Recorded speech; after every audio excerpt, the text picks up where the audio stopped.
So as you're understanding the workflow, you'll see that you start picking things up pretty easily. So you know that to add objects, we're adding the primitives up here. Okay, we haven't gotten into the curves yet, but it'll be the similar effect. So what about lights? Well, if I come up into this area here, all of our different lights and targets and floors and environments and things like that. So let's start with a light for the lamp itself. Well, that's a spotlight. So I'm just going to add a spotlight to the scene. You can see it dropped in right there. Now, I want this light to be part of the lamp. So what am I going to do? Drop it into the lamp group. Okay, so now when I move that lamp group, the light's going to move with.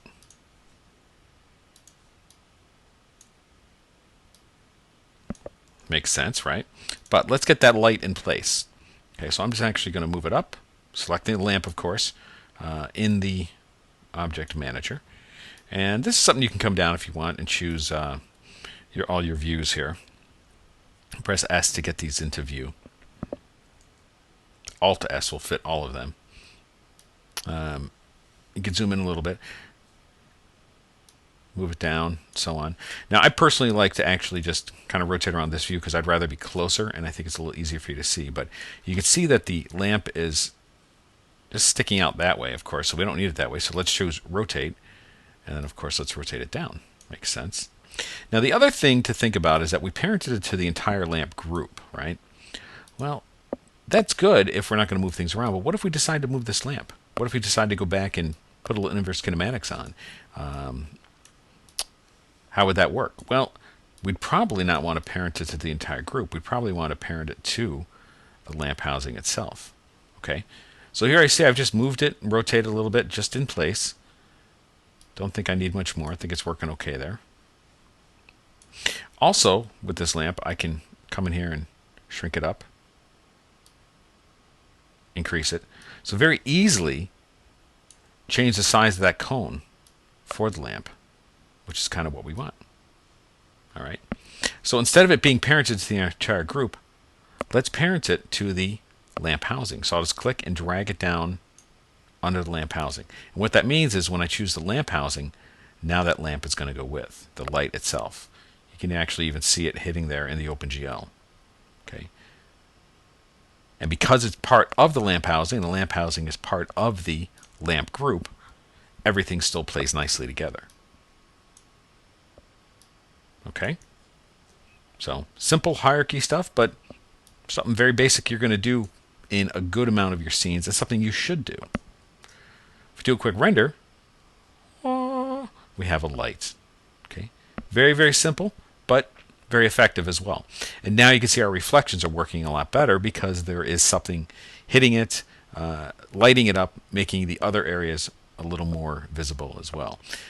Of course, we can't see the top of the lamp because we don't have an environment for it. So let's go ahead and do that. And quickly, before we move on to that video, just so you know, just like everything else, as you might have already figured, when you select that light in the Object Manager list, of course, we've got all the light controls. So we can change it from a spot if we wanted to an omni or something else. We can show the illumination, clipping, make it a separate pass for rendering, make it a visible light, for instance, so we can see a little more control in there, and so on. Shadows, definitely want shadows. Let's put some ray trace shadows on for right now. And let's change the color. I still like white, but as I say in my other videos, light is never really pure white. You can do it for effect, but just for DeskLamp, we're going to want it a little bit warmer.